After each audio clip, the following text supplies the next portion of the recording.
Have you ever been underestimated by someone who was supposed to love you? That's what happened to me, 2 days before Easter, when I heard my sister tell our mom that I was too poor to fit in with her friends. She said it casually, like it was a simple fact. She knew I was standing right there. But what she didn't know was that behind my plain clothes, quiet personality, and modest car, I was sitting on a $300 million portfolio. For years, I built a life in silence, investing smart, giving back, changing lives quietly. And she never noticed. Until one article exposed everything. This is the story of how my sister mocked me for not being flashy enough. And how that same sister had to watch the truth about me shake her world down. If you've ever been doubted, dismissed, or made to feel small, this story is for you. Don't forget to like, subscribe, and hit the bell so you never miss an upload. Thank you. I remember the moment so vividly, I can almost hear the echo of her voice in the hallway. It was 2 days before Easter, and I had just arrived at Tamara's house, luggage in hand, answering my parents' request that I not spend the holiday alone. My suitcase wheels squeaked across the marble tiles, announcing my presence far too loudly. I tried to be discreet, but Tamara's voice carried with effortless volume. She won't fit in, Mom. Lena's just too poor for my circle. The casual, almost bored way she said it stunned me more than the actual words. I paused in the doorway, breath caught in my throat, and for a second, I wondered if she even realized I could hear her. But she did. She glanced at me over her shoulder, that impeccably made-up face not betraying a single hint of guilt or hesitation. There was an uncomfortable silence before she added, "It's not that I hate her. She's just not a match." I forced a small, breathy laugh, because laughter was the only barrier between my pride and my tears. Hearing your own sister dismiss you so categorically is a gut punch that never quite lands in a predictable spot. Tamara has always been the radiant one. The child you couldn't look away from in family photos. The one who lit up every holiday gathering with her big smile and her bigger personality. Our parents doted on us both, but she craved the spotlight, and was rewarded for that craving. Dance recitals, beauty pageants, early modeling gigs, she soared in every social realm while I stayed tucked quietly in the background, reading books or tinkering with puzzles. People often described me as the shy one, or the studious one, and Tamara reveled in being that it girl. Her world sparkled with likes, hashtags, and designer labels, while mine was built on silent observations and private joys. Over time, her flamboyant lifestyle grew only more extreme, feeding off social media's endless appetite for curated perfection. She excelled at her PR job not because she deeply understood branding, but because she was a brand, glamorous, magnetic, forever the center of attention. I, on the other hand, was comfortable staying out of any spotlight. After college, I worked a string of finance positions, quietly learning the ropes of stock investment and wealth management. Tamara never showed the slightest interest in my world, or in me, really. When Mom and Dad announced they'd be spending Easter on a Mediterranean cruise, I thought nothing of it. They had been planning that trip for years. But then Mom called me, voice soft with concern, telling me she didn't want me alone for the holiday. "You and Tamara should spend it together," she said gently, as if this were the most obvious solution in the world. My immediate reaction was to protest. I knew how Tamara felt about having her dowdy sister around. But Mom's logic was simple. You're both grown adults. You share the same city. Families should be together for special occasions. When she insisted, I let out a resigned sigh and said I'd consider it. Before I could even call Tamara, though, I got a text message from her. "Mom is giving me no choice. You can come if you want. I'm having a few friends over for brunch. Dress presentably." That was it. No smiley face. No warmth. Just a directive. Yet somehow, I convinced myself that once we were together, maybe we'd laugh about old times. Perhaps my presence wouldn't be such a nuisance. That hope lasted until I actually walked into her house and heard her scathing critique. After overhearing her conversation with Mom, I quietly slipped upstairs to the guest room. I shut the door, sitting on the edge of the bed, replaying her words in my head. "She's too poor for my circle."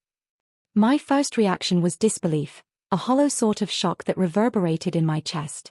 But soon, hurt replaced shock, followed by an overwhelming urge to escape. For a moment, I considered just leaving, catching a cab home, ignoring Mom's request altogether. Yet a flicker of pride held me back. Why should I hide from Tamara's insulting view of me?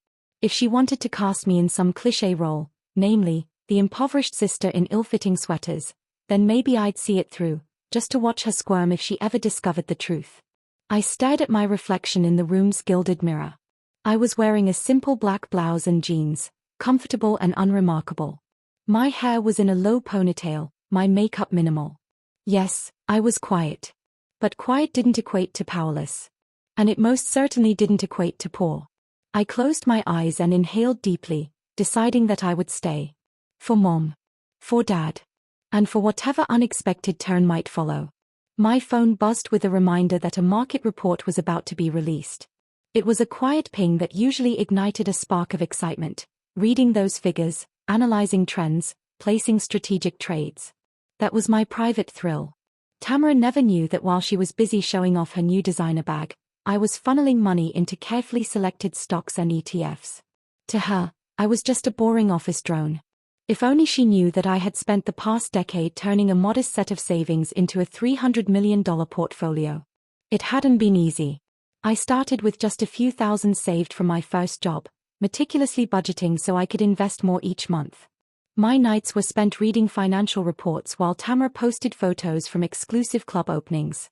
My weekends revolved around analyzing market volatility while Tamara flaunted brand new shoes.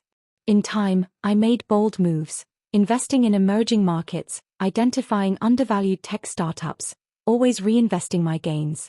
I didn't need people's applause or validation for my success. The numbers spoke loud enough to me, and I liked it that way. My wealth was my secret garden. A sanctuary from superficial judgments like Tamara's. Late that night, I tossed in the plush guest bed. Tamara's house was silent, except for the faint hum of distant traffic. Even though every inch of that place screamed luxury, from the tufted velvet headboard to the grand chandelier in the foyer, it felt cold.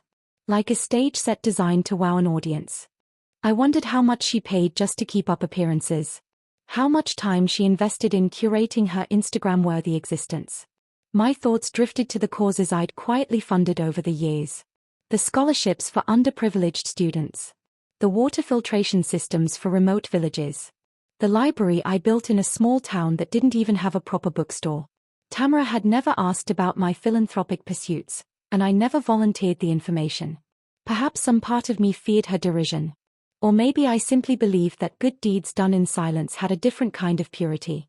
I finally drifted off to sleep, unsettled, but strangely emboldened.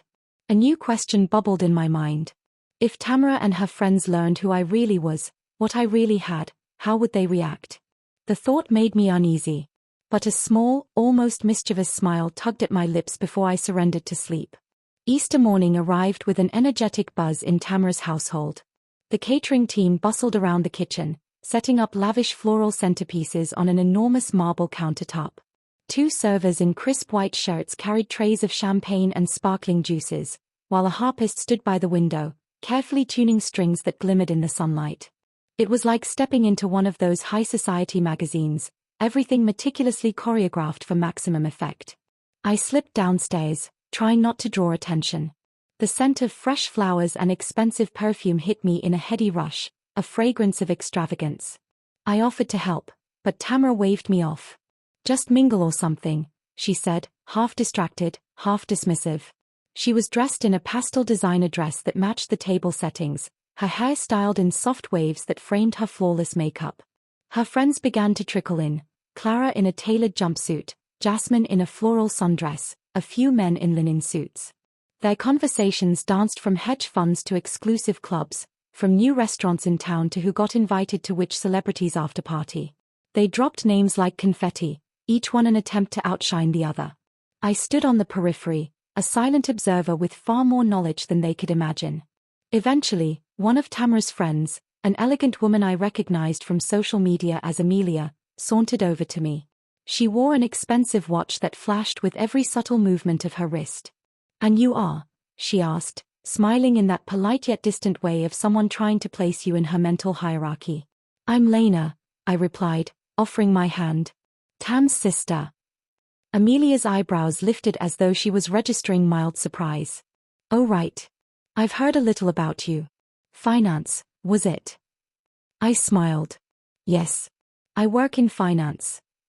Before I could elaborate, Tamara suddenly appeared, sliding an arm around Amelia's shoulders. Lena just dabbles, she said, her tone dripping with condescension. She's low-key. A ripple of gentle laughter spread through the little circle that had formed around us. I felt my cheeks warm, not out of shame but annoyance. I bit my tongue, deciding it wasn't worth correcting her in that moment. Let them laugh. If they believe Tamara's narrative, so be it. I understood that power speaks loudest when it's silent, and I had no intention of using my wealth as a bargaining chip for acceptance. I was here for my parents' sake, nothing more. The brunch itself was a sensory feast. Perfectly poached eggs with hollandaise, artisanal bread baskets, delicate macaroons in pastel colors. Everything arranged like a gourmet photo shoot. A string quartet had replaced the harpist outside on the terrace, and I heard the gentle strains of classical music weaving through the laughter of Tamara's guests. It was idyllic, if a bit overdone. Tamara presided at the head of the table, ensuring everyone was comfortable, constantly adjusting place settings and orchestrating the conversation to keep it from ever getting too real. I found myself sandwiched between two men who seemed more interested in discussing their next yacht rental than asking anything about me. From across the table, Tamara would occasionally cast me a cursory glance, as if to confirm I was behaving according to her quiet, unremarkable sister script. She needn't have worried. I had no intention of stealing her thunder. I listened politely as Clara launched into a story about an upscale spa she visited in Bali, and Amelia chimed in about a designer pop-up she was desperate to attend. No one asked about my Easter traditions or how I felt about our parents being away. It was as if I were invisible, which suited me just fine, for now. I took in the scene with a detached sort of fascination. The clinking crystal, the gleaming silverware, the lavish floral displays that spilled across the table in an extravagant arc of pastel roses and lilies. Tamara had spared no expense, and the effect was undeniably stunning.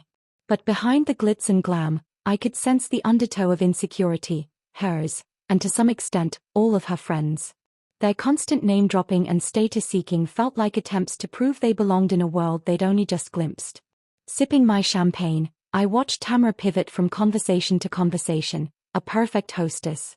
She was truly in her element, shining under the sunlit canopy, her laughter bright and infectious.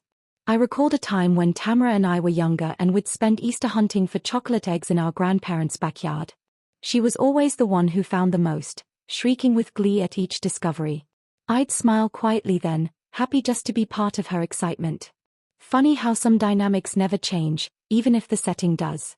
In that moment, I felt a mixture of love and exasperation for her.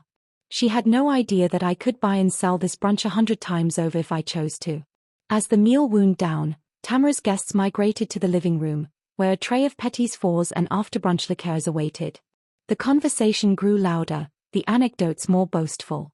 Someone brought up hedge funds, stumbling over basic terminology, but everyone nodded sagely as if they fully grasped the complexities. I bit my lip to hide a smile. Amelia turned to me again. So Lena, are you traveling anywhere soon? We've got a plan to do a group trip to St. Bart's in the summer, she said, her tone curious but lightly challenging. I shrugged. I've been traveling off and on. A few months ago, I visited Peru to check out a program I helped fund in the Sacred Valley. Her brow furrowed. A program you helped fund? Before I could elaborate, Tamara interjected with a forced laugh. Oh, Lena's always donating to something or other. Not sure if it's some local community drive or an overseas group. She's really into that stuff. She said it in a way that trivialized my efforts, as if my philanthropic work were a childish hobby. Amelia giggled politely, but she looked slightly intrigued. I noticed that small spark of curiosity and tucked it away, wondering if it would resurface later. Finally, the brunch ended, and Tamara's circle trickled out with our kisses and promises to meet up soon. The house grew quieter, only the staff clearing plates and rearranging furniture in the aftermath. Tamara turned to me, arms folded. Thanks for behaving, she said, half sarcastically. Mom will be glad to know we didn't kill each other. I sensed her tension, though. She didn't look me in the eye when she spoke. Maybe she was aware of the tension in me too. The line about me being too poor echoed in my head. Why would you say something like that? I asked softly, not wanting a fight but needing some closure. She sighed dramatically. Because it's true, Lena. My friends and I live a certain lifestyle: luxury trips, designer outfits, exclusive parties. You can't keep up. That's all I meant. I studied her face, searching for any hint of remorse. Sure, I said finally. No worries. She pursed her lips as if unsure how to respond to my calm. After a pause, she asked, almost curiously, but seriously, how do you survive on that finance salary? You don't ask mom and dad for money, do you? I just shook my head, smiling faintly. I manage, I said, leaving her to wonder. I stayed one more night, determined to at least fulfill my parents' wish that we spend Easter together. But I left early the next morning, refusing Tamara's half-hearted offer of a chauffeured ride to the station. My modest car, an older model I kept in impeccable condition, was parked at the curb. As I loaded my suitcase, Tamara stood on the porch in her satin robe, sipping a latte, looking every bit the social media queen. A fleeting twinge of sadness pricked my heart. Even with all our differences, she was still my sister, someone I'd known and loved my entire life. But at that moment, we felt worlds apart. The drive home was filled with silent introspection. I replayed the brunch, the subtle and not-so-subtle slights, the laughter at my expense. The words that stung the most: she won't fit in. Not because they were necessarily wrong, but because of the assumption behind them, that I needed or even wanted to fit into that circle. I didn't. My life was full in ways Tamara could never comprehend. And ironically, I probably out-earned everyone at that table combined. I resolved to keep my secret intact. If it ever came to light, it would be on my terms, not theirs. Back at my own apartment, a spacious sunlit loft in a quieter neighborhood, I sank into my favorite reading chair. As I gazed at the hardwood floors and the minimal but high-quality furniture I'd chosen for comfort more than show, I felt the calm that always enveloped me here. My phone buzzed, a reminder that a scholarship deadline was approaching. That was me. Never a moment's rest from the various philanthropic projects I managed. I opened my laptop and reviewed new investment updates. A couple of the stocks I'd been tracking had skyrocketed. The portfolio was healthy. A smile of satisfaction curled my lips as I noted the growth. That money would translate into more scholarships, more libraries, more opportunities for communities that were often overlooked. This was the life I had built, unflashy on the surface, incredibly fulfilling in its depth. Later that evening, I found a leftover container of homemade soup in the fridge and heated it on the stove, reflecting on how Tamara would probably scoff at my simple dinner. But the quiet comfort of my home, the knowledge that my investments were thriving, and the sense of purpose from helping others gave me a peace Tamara's gilded parties never could. I wouldn't trade it for anything. A few weeks slipped by. I buried myself in my usual routines, working through new potential investments, reading about microfinancing opportunities, and finalizing the details of a community center project I was funding in a small town. My communication with Tamara was minimal. Mostly a curt text here or there about how busy she was. I assumed she'd moved on to her next lavish event, forgetting our awkward Easter encounter. Then one Monday evening, as I was poring over an annual report, my phone pinged. A text from an unknown number read, "Is this Lena M from the article?" with a link. At first, I was alarmed, thinking perhaps my information had been leaked. Intrigued, I opened the link to see a digital piece titled, "The Silent Titan, Meet Lena M., the discreet investor behind $300 million in smart capital." My heart skipped a beat. The article mentioned my philanthropic endeavors, my knack for spotting emerging markets, even referencing me as an invisible shark in the finance world, someone who maneuvers stealthily, yet powerfully. A tiny, unauthorized photograph of me accepting a plaque at a charity gala accompanied the text. My secret wasn't so secret anymore. And I knew it wouldn't be long before Tamara found out. Sure enough, a storm began to brew on the social horizon. Though the feature wasn't mainstream yet, it circulated in the niche circles of private wealth management, exactly the kind of people Tamara and her friends were eager to impress. Clara, Tamara's friend, who worked tangentially with finance professionals, stumbled upon the article and recognized me immediately. She confronted Tamara at some influencer lunch. The way gossip always surfaces in such circles. According to a mutual acquaintance, Clara's initial reaction was astonishment. "Tamara, did you know about Lena's net worth? This article is calling her a financial genius. Is that true?" Tamara, caught off guard, could barely form a coherent reply. She apparently tried to downplay the story or claim ignorance, but Clara pressed on, showing her the photo. There was no denying it was me. A hush must have fallen over their table as Tamara realized how drastically this revelation challenged her narrative of me being too poor. Later that afternoon, I received the inevitable call from Tamara. My phone vibrated as I was in the middle of a video call discussing an educational grant. I excused myself from the meeting and answered. "Lena, we need to talk," she said, her voice colder than I'd ever heard. I could almost feel her outrage crackling through the line. "You never told me anything about this," Tamara hissed. "Do you know how humiliated I felt when Clara showed me that article in front of everyone? My own sister, and I had no idea who she really was." I leaned against my kitchen counter, inhaling deeply before responding. "I never hid anything," I said calmly. "I just didn't parade my finances around. I don't see why it's my obligation to broadcast my net worth to anyone, including you." She scoffed, and I could imagine her pacing around her living room, nails tapping on her phone in agitation. "But you let us think you were struggling. You wore those plain clothes, drove that outdated car. You literally sat at my Easter brunch and said nothing while my friends assumed you were some low-level finance drone." The underlying message in her words was that I had somehow deceived her, or made her look foolish. It stung, but it also revealed her priorities. I swallowed the indignation in my throat and said quietly, "I don't define myself by my wealth, Tamara. Maybe you do, but I don't. And that's really all there is to it." "That's not all there is to it," she snapped. "You embarrassed me. You made us all look shallow and ignorant." I couldn't help but notice how it was less about her caring for my feelings and more about the damage to her social standing. Taking a seat on my living room couch, I steadied myself for a real conversation. "Tamara, I didn't set out to embarrass you. Honestly, I don't care what your friends think. I care about my privacy, about doing meaningful work, and about not turning my finances into a public spectacle." She took a sharp breath. "You could have given me a heads up. A single hint. I mean, why hide it? Why let us think?" She trailed off. I heard her exhale a shaky breath that hinted at genuine hurt. For a moment, I realized that behind her anger, she might actually feel betrayed. "Look," I said softly, "I wasn't hiding. I just live my life differently. I'm not about to post my bank statements or brag about my philanthropic deeds on social media. That's not who I am, Tamara."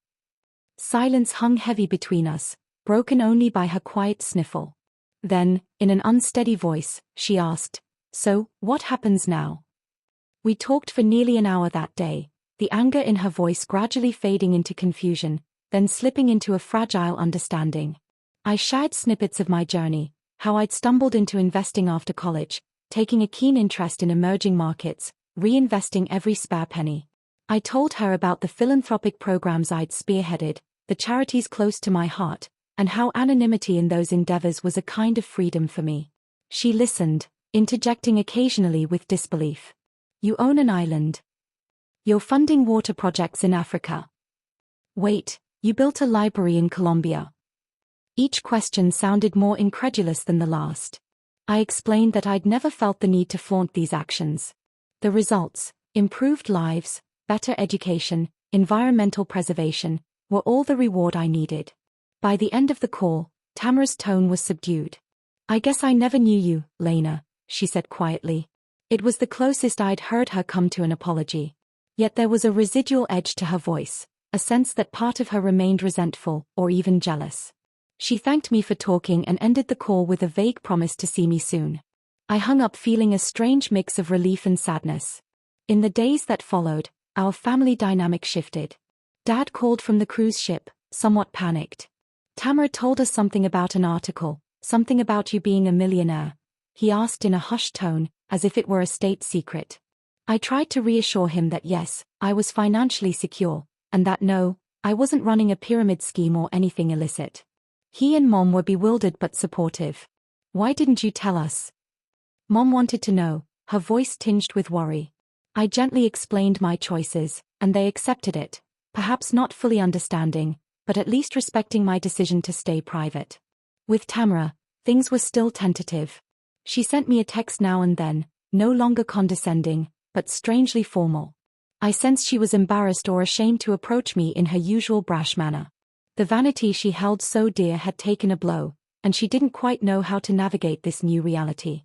Meanwhile, life went on for me in its steady rhythm: investments, philanthropy, quiet living. I did notice a flurry of social media posts from Tamara's circle, cryptic references to me as the sister with the big secret, but I didn't engage. I had nothing to prove. One afternoon, I found myself near Tamara's favorite cafe and decided on a whim to drop by. It was a glossy, high-end place, frequented by influencers capturing latte art for their feeds.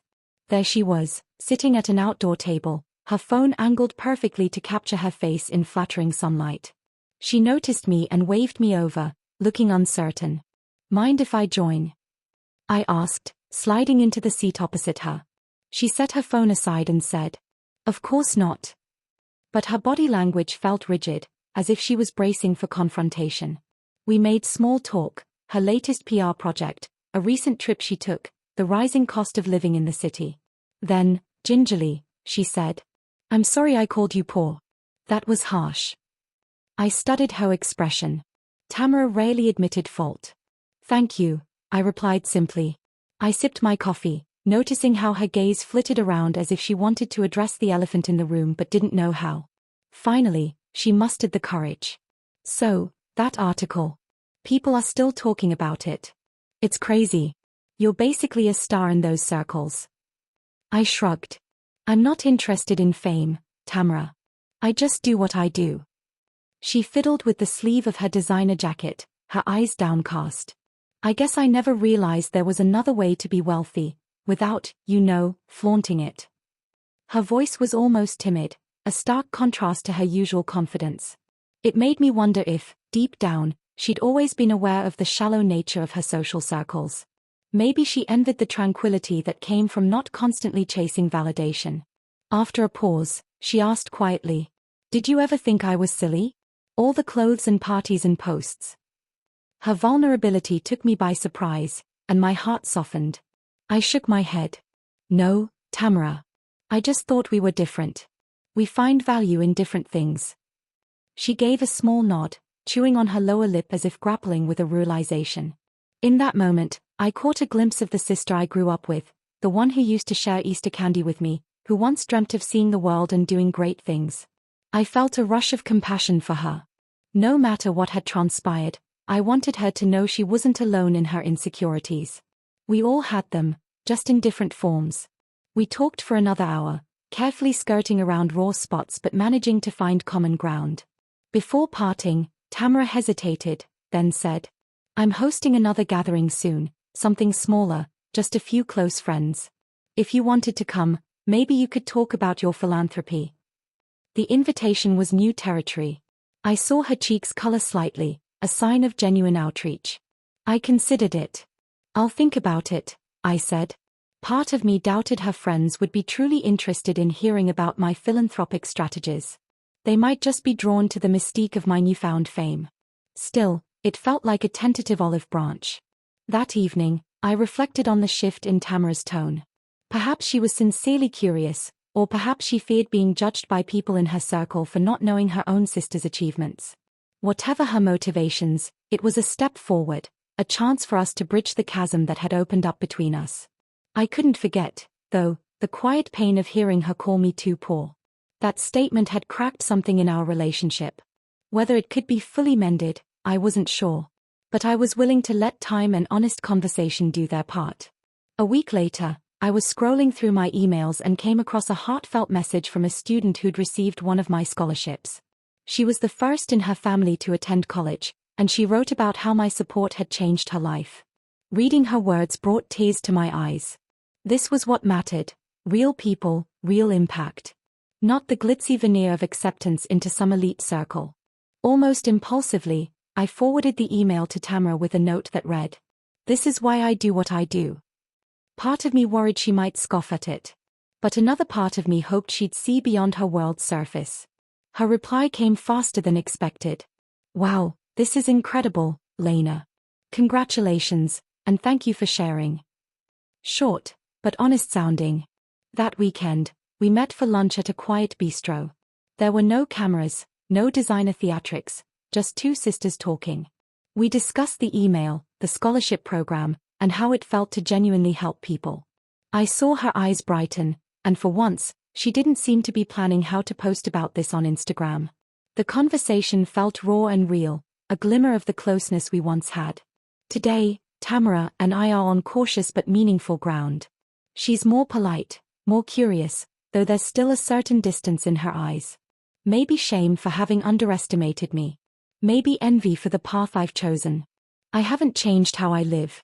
I still check investment charts over morning coffee and direct my capital toward causes that resonate with me. The difference now is that Tamara knows. Our parents know. Some in her social circle know. But even under the weight of that awareness, my life feels the same, purposeful, private, deeply rewarding. When I think back to that Easter morning, when my sister's voice echoed in the hallway declaring me too poor for her high-flying group, I feel a pang of nostalgia and amusement. Because in that moment of hurt, I discovered my own unshakable sense of worth. Wealth, I've learned, isn't about flashy labels or elite invitations. It's about having the power to create change, to uplift others, to be at peace with who you are when the lights go out. And so I move forward, quietly confident, knowing that the greatest luxury is living a life that needs no audience, but can inspire all the same.